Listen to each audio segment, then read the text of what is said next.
ओम शांति। 6 मई 2025 के ईश्वरीय महावाक्य। पहले एक नज़र मुरली के मुख्य पॉइंट पर। बाबा ने कहा, भक्ति रावण राज्य, ज्ञान राम राज्य। ज्ञान को कहा जाता है नॉलेज, पढ़ाई। भक्ति को पढ़ाई नहीं कहा जाता।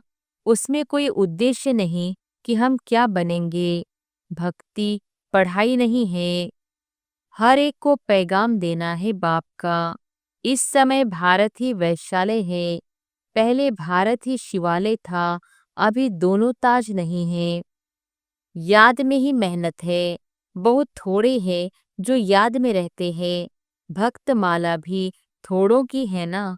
धन्ना भगत, नारद, मीरा आदि का नाम है। और फिर बाबा ने कहा, नए नए कोई से बाप नहीं मिल सकते। बाप कहेंगे सन शोज फादर। बच्चे ही बाप का शो करेंगे। बाप को कोई से भी मिलने बात करने का नहीं है। मिलिट्री वालों के लिए भी बाबा ने समझाया है, उनका उद्धार करना है। उनको भी धंधा तो करना ही है, नहीं तो दुश्मन वार कर लेंगे। सिर्फ बाप को याद करना है। सर्वशक्तिमान एक बाप के सिवाय कोई को कह नहीं सकते। ब्रह्मा विष्णु शंकर को श्री नहीं कह सकते। ऑलमाइटी एक ही बाप है। और फिर लास्ट में बाबा ने कहा, कैसे इनको दिखाया, मेरा सो तुम्हारा, तुम्हारा सो मेरा। देख लो, तुम मेरे मददगार बनते हो अपने तन मन धन से, तो उनकी एवज में तुमको यह मिलेगा। ज्ञान तो बहुत सहज है। नरक का फाटक बंद हो, स्वर्ग का फाटक कैसे खुलता है, यह भी तुम जानते हो। द्वापर में रावण राज्य शुरू होता है, अर्थात नरक का द्वार खुलता है। पावन होने की युक्ति बताता हूँ। बाप को याद करो तो जन्म जन्मांतर के पाप नाश हो जाए। इस जन्म के पाप भी बताने हैं। कोई भी मिले उनको यह बोलो, भगवान कहते हैं मामेकम याद करो, मेरे से प्रीत लगाओ और कोई को याद न करो। यह है अव्यभिचारी याद। और अब सुनते हैं महावाक्यों को विस्तार से। मुरली का सार। मीठे बच्चे, याद में रहने की मेहनत करो तो पावन बनते जाएंगे। अभी बाप तुम्हें पढ़ा रहे हैं, फिर साथ में ले जाएंगे। प्रश्न है, कौन सा पैगाम तुम्हें सभी को देना है? उत्तर है, अब घर चलना है, इसलिए पावन बनो। पतित पावन बाप कहते हैं, मुझे याद करो तो पावन बन जाएंगे। यह पैगाम सभी को दो। बाप ने अपना परिचय तुम बच्चों को दिया है। अब तुम्हारा कर्तव्य है बाप का शो करना। कहा भी जाता सन शोज फादर। गीत है, मरना तेरी गली में, जीना तेरी गली में। ओम शांति। बच्चों ने गीत का अर्थ सुना कि बाबा, हम आपके रुद्रमाला में पिरो ही जाएंगे। यह गीत तो भक्ति मार्ग के बने हुए हैं। जो भी दुनिया में सामग्री है, जप तप पूजा पाठ, यह सब है भक्ति मार्ग। भक्ति रावण राज्य, ज्ञान राम राज्य। ज्ञान को कहा जाता है नॉलेज, पढ़ाई। भक्ति को पढ़ाई नहीं कहा जाता। उसमें कोई उद्देश्य नहीं कि हम क्या बनेंगे। भक्ति पढ़ाई नहीं है। राजयोग सीखना यह पढ़ाई है। पढ़ाई एक जगह स्कूल में पढ़ी जाती है। भक्ति में तो दर दर धक्के खाते हैं। पढ़ाई माना पढ़ाई, तो पढ़ाई पूरी रीति पढ़नी चाहिए। बच्चे जानते हैं हम स्टूडेंट हैं। बहुत है जो अपने को स्टूडेंट नहीं समझते हैं, क्योंकि पढ़ते ही नहीं हैं। न बाप को बाप समझते हैं, न शिव बाबा को सद्गति दाता समझते हैं। ऐसे भी है बुद्धि में कुछ भी बैठता ही नहीं।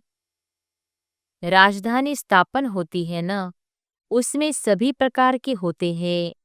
बाप आए ही हैं पतितों को पावन बनाने। बाप को बुलाते हैं, हे पतित पावन आओ।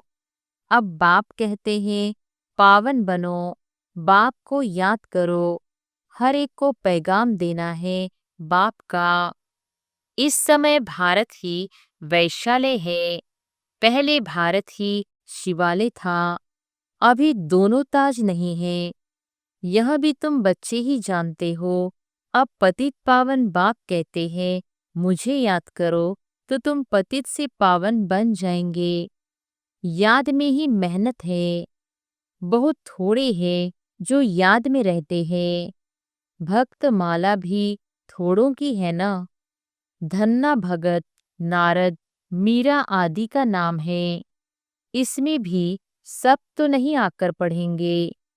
कल्प पहले जिन्होंने पढ़ा है वही आते हैं। कहते भी हैं, बाबा हम आपसे कल्प पहले भी मिले थे, पढ़ने अथवा याद की यात्रा सीखने। अभी बाप आए ही हैं, तुम बच्चों को ले जाने। समझाते हैं, तुम्हारी आत्मा पतित है, इसलिए बुलाते हो कि आकर पावन बनाओ। अब बाप कहते हैं, मुझे याद करो, पवित्र बनो। बाप पढ़ाते हैं, वे साथ में भी ले जाएंगे। बच्चों को अंदर बहुत खुशी होनी चाहिए। बाप पढ़ा रहे हैं, कृष्ण को बाप नहीं कहेंगे, कृष्ण को पतित पावन नहीं कहेंगे। यह किसको भी पता नहीं कि बाप किसको कहा जाता है और फिर वह ज्ञान कैसे देते हैं, यह तुम ही जानते हो। बाप अपना परिचय बच्चों को ही देते हैं। नए नए कोई से बाप नहीं मिल सकते। बाप कहेंगे सन शोज फादर। बच्चे ही बाप का शो करेंगे। बाप को कोई से भी मिलने बात करने का नहीं है। भले इतना समय बाबा नए नए से मिलते रहते हैं। ड्रामा में था, ढेर आते थे। मिलिट्री वालों के लिए भी बाबा ने समझाया है, उनका उद्धार करना है। उनको भी धंधा तो करना ही है, नहीं तो दुश्मन वार कर लेंगे। सिर्फ बाप को याद करना है। गीता में है, जो युद्ध के मैदान में शरीर छोड़ेंगे वह स्वर्ग में जाएंगे, परंतु ऐसे तो जा न सके। स्वर्ग स्थापन करने वाला भी जब आए तब ही जाएंगे। स्वर्ग क्या चीज है, यह भी कोई नहीं जानते हैं। अभी तुम बच्चे 5 विकारों रूपी रावण से युद्ध करते हो। बाप कहते हैं, अशरीरी भव, अपने को आत्मा निश्चय कर मुझे याद करो, और कोई ऐसे कह न सके। सर्वशक्तिमान एक बाप के सिवाय कोई को कह नहीं सकते। ब्रह्मा विष्णु शंकर को श्री नहीं कह सकते। ऑलमाइटी एक ही बाप है। वर्ल्ड ऑलमाइटी अथॉरिटी, ज्ञान का सागर, एक बाप को ही कहा जाता है। यह जो साधु संत आदि है, वह है शास्त्रों की अथॉरिटी। भक्ति की भी अथॉरिटी नहीं कहेंगे, शास्त्रों की अथॉरिटी है। उन्हों का सारा मदार शास्त्रों पर है।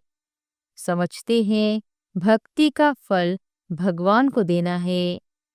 भक्ति कब शुरू हुई, कब पूरी होनी है, यह पता नहीं है। भक्त समझते हैं, भक्ति से भगवान राजी होगा। भगवान से मिलने की इच्छा रहती है, परंतु वह किसकी भक्ति से राजी होगा?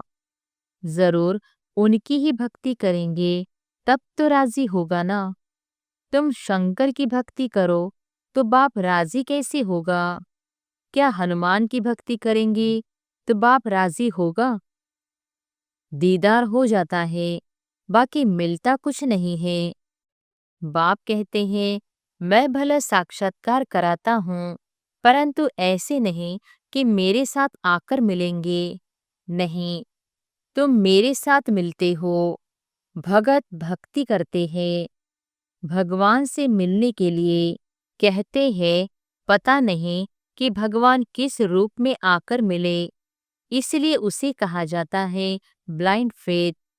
अभी तुम बाप से मिले हो, जानते हो वह निराकार बाप जब शरीर धारण करे तभी अपना परिचय दे कि मैं तुम्हारा बाप हूँ। 5000 वर्ष पहले भी तुमको राज्य भाग्य दिया था, फिर तुमको 84 जन्म लेने पड़े। यह सृष्टि चक्र फिरता रहता है।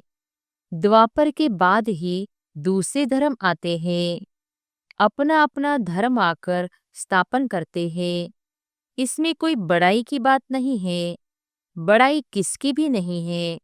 ब्रह्मा की बड़ाई तब है जब बाप आकर प्रवेश करते हैं, नहीं तो यह धंधा करता था। इनको भी थोड़ी ही पता था मेरे में भगवान आएंगे। बाप ने प्रवेश कर समझाया है कि कैसे मैंने इनमें प्रवेश किया, कैसे इनको दिखाया मेरा सो तुम्हारा, तुम्हारा सो मेरा। देख लो, तुम मेरे मददगार बनते हो अपने तन मन धन से, तो उनकी एवज में तुमको यह मिलेगा। बाप कहते हैं, मैं साधारण तन में प्रवेश करता हूँ जो अपने जन्मों को नहीं जानते, परंतु मैं कब आता हूँ, कैसे आता हूँ, यह किसको पता नहीं है। अभी तुम देखते हो, साधारण तन में बाप आए हैं। इन द्वारा हमको ज्ञान और योग सिखला रहे हैं। ज्ञान तो बहुत सहज है। नरक का फाटक बंद हो, स्वर्ग का फाटक कैसे खुलता है, यह भी तुम जानते हो। द्वापर में रावण राज्य शुरू होता है, अर्थात नरक का द्वार खुलता है। नई और पुरानी दुनिया को आधा आधा में रखा जाता है। तो अब बाप कहते हैं, तुम बच्चों को पतित से पावन होने की युक्ति बताता हूँ। बाप को याद करो तो जन्म जन्मांतर के पाप नाश हो जाए। इस जन्म के पाप भी बताने हैं। याद तो रहते हैं ना, क्या पाप किए हैं, क्या क्या दान पुण्य किया है, इसको अपने छोटेपन का पता है ना। श्री कृष्ण का ही नाम है सांवरा और गोरा, श्याम सुंदर। उनका अर्थ कभी कोई की बुद्धि में नहीं आएगा। नाम श्याम सुंदर है तो चित्र में काला बना दिया है। रघुनाथ के मंदिर में देखेंगे, वहां भी काला। हनुमान का मंदिर देखो तो सबको काला बना देते हैं। यह है ही पतित दुनिया। अभी तुम बच्चों को ओना फिक्र है कि हम सांवरे से सुंदर बने, उसके लिए तुम बाप की याद में रहते हो। बाप कहते हैं, यह अंतिम जन्म है, मुझे याद करो तो पाप भस्म होंगे। जानते हैं बाप आए हैं ले जाने, तो जरूर शरीर यहाँ छोड़ेंगे। शरीर सही थोड़े ही ले जाएंगे। पतित आत्माएं भी जान सके, जरूर बाप पावन बनने की युक्ति बताएंगे। तो कहते हैं, मुझे याद करो तो विकर्म विनाश हो। भक्ति मार्ग में है अंधश्रद्धा। शिवकाशी कहते हैं, फिर कहते हैं शिव ने गंगा लाई, भागीरथ से गंगा निकली, अब पानी माथे से कैसे निकलेगा। भागीरथ कोई ऊपर पहाड़ पर बैठा है क्या, जिसकी जटाओं से गंगा आएगी। पानी जो बरसता है सागर से खींचते हैं, जो सारी दुनिया में पानी जाता है। नदियां तो सब तरफ है, पहाड़ों पर बर्फ जम जाती है, वह भी पानी आता रहता है। पहाड़ों के अंदर गुफाओं में जो पानी रहता है, वह फिर कुओं में आता रहता है, वह भी बरसात के आधार पर है। बरसात न पड़े तो कुएं भी सूख जाते हैं। कहते भी हैं, बाबा हमको पावन बनाकर स्वर्ग में ले जाओ। आज ही स्वर्ग कृष्णपुरी की है। विष्णुपुरी का किसको पता नहीं है। श्री कृष्ण के मुरीद कहेंगे, जहाँ देखो कृष्ण ही कृष्ण है। अरे, जबकि परमात्मा सर्वव्यापी है, तो क्यों नहीं कहते जिधर देखो परमात्मा ही परमात्मा है। परमात्मा के मुरीद फिर ऐसे कहते, यह सब उनके ही रूप है, वही यह सारी लीला कर रहे हैं। भगवान ने रूप धरे हैं लीला करने के लिए, तो जरूर अभी लीला करेंगे ना। परमात्मा की दुनिया स्वर्ग में देखो, वहां गंध की कोई बात नहीं होती।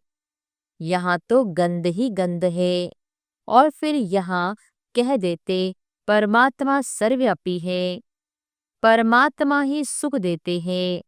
बच्चा आया, सुख हुआ, मरा तो दुख होगा। अरे, भगवान ने तुमको चीज दी, फिर ली, तो इसमें तुमको रोने की क्या दरकार है। सतयुग में यह रोने आदि का दुख होता नहीं। मोहजित राजा का दृष्टांत दिखाया है। यह सब है झूठे दृष्टांत, उनमें कोई सार नहीं है। सतयुग में ऋषि मुनि होते नहीं, और यहाँ भी ऐसी बात हो नहीं सकती। ऐसा कोई मोहजित राजा हो नहीं सकता। भगवान वाच, यादव कौरव पांडव क्या करत भये, तुम्हारा बाप से योग है। बाप कहते हैं, मैं तुम बच्चों द्वारा भारत को स्वर्ग बनाता हूँ। अब जो पवित्र बनते हैं, वह पवित्र दुनिया के मालिक बनेंगे। कोई भी मिले, उनको यह बोली भगवान कहते हैं, मामे कम याद करो, मेरे से प्रीत लगाओ, और कोई को याद न करो। यह है अव्यभिचारी याद। यहाँ कोई जल आदि नहीं चढ़ाना है। भक्ति मार्ग में यह धंधा आदि करते याद करते थे ना। गुरु लोग भी कहते हैं, मुझे याद करो, अपने पति को याद नहीं करो। तुम बच्चों को कितनी बातें समझाते हैं। मूल बात है कि सभी को पैगाम दो। बाबा कहते हैं, मामेकम याद करो। बाबा माना ही भगवान, भगवान तो निराकार है। श्री कृष्ण को सब भगवान नहीं कहेंगे। कृष्ण तो बच्चा है। शिव बाबा इसमें ना होता तो तुम होते क्या। शिव बाबा ने इन द्वारा तुमको एडॉप्ट किया, अपना बनाया है। यह माता भी है, पिता भी है। माता तो साकार में चाहिए ना, वह तो है ही पिता। तो ऐसी ऐसी बातें अच्छी रीति धारण करो। तुम बच्चों को कभी भी किसी बात में मूंझना नहीं है। पढ़ाई को कभी नहीं छोड़ना। कई बच्चे संग दोष में आकर रूठकर अपनी पाठशाला खोल देते हैं। अगर आपस में लड़ झगड़ कर जाए, अपनी पाठशाला खोली तो मूर्खपना है। रूठते हैं तो पाठशाला खोलने के लायक ही नहीं है। वह देह अभिमान तुम्हारा चलेगा ही नहीं, क्योंकि बुद्धि में तो दुश्मनी है, तो वह याद आएगी। कुछ भी किसको समझा नहीं सकेंगे। ऐसे भी होता है, जिसको ज्ञान देते हैं वह तीखी चले जाते हैं, खुद गिर पड़ते हैं, खुद भी समझते हैं मेरे से उनकी अवस्था अच्छी है। पढ़ने वाला राजा बन जाए और पढ़ाने वाला दास दासी बन जाते हैं। ऐसे ऐसे भी है। पुरुषार्थ कर बाप के गले का हार बनना है। बाबा जीते जी मैं आपका बना हूँ। बाप की याद से ही बेड़ा पार होना है। अच्छा, मीठे मीठे सिकिलधे बच्चों प्रति मात पिता बाप दादा का याद प्यार और गुड मॉर्निंग। रूहानी बाप की रूहानी बच्चों को नमस्ते। धारणा के लिए मुख्य सार। पहली पॉइंट, कभी किसी बात में मूंझना नहीं है। आपस में रूठकर पढ़ाई नहीं छोड़नी है। दुश्मनी बनाना भी देह अभिमान है।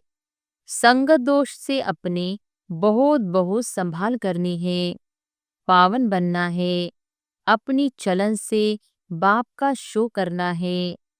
दूसरी पॉइंट, प्रीत बुद्धि बन एक बाप की अव्यभिचारी याद में रहना है। तन मन धन से बाप के कार्य में मददगार बनना है। वरदान है, न्यारे और प्यारे बनने का राज जानकर राजी रहने वाले राजयुक्त भव। न्यारे और प्यारे बनने का राज जानकर राजी रहने वाले राजयुक्त भव।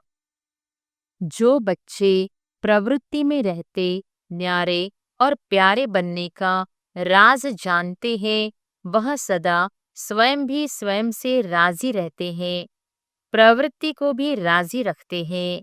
साथ साथ सच्ची दिल होने के कारण साहिब भी सदैव उन पर राजी रहता है।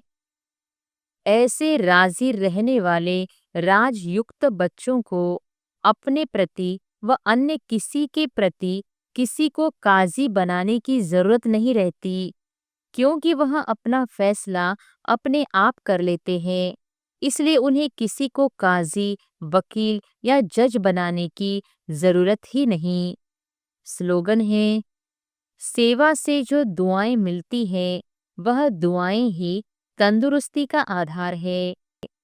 अव्यक्त इशारे, रूहानी रॉयल्टी और प्यूरिटी की पर्सनैलिटी धारण करो। जैसे स्थूल शरीर में विशेष श्वास चलना आवश्यक है, श्वास नहीं तो जीवन नहीं, ऐसे ब्राह्मण जीवन का श्वास है पवित्रता। 21 जन्मों की प्रारब्ध का आधार पवित्रता है। आत्मा और परमात्मा के मिलन का आधार पवित्र बुद्धि है। संगम युगी प्राप्तियों का आधार और भविष्य में पूज्य पद पाने का आधार पवित्रता है। इसलिए पवित्रता की पर्सनैलिटी को वरदान रूप में धारण करो। अच्छा, ओम शांति।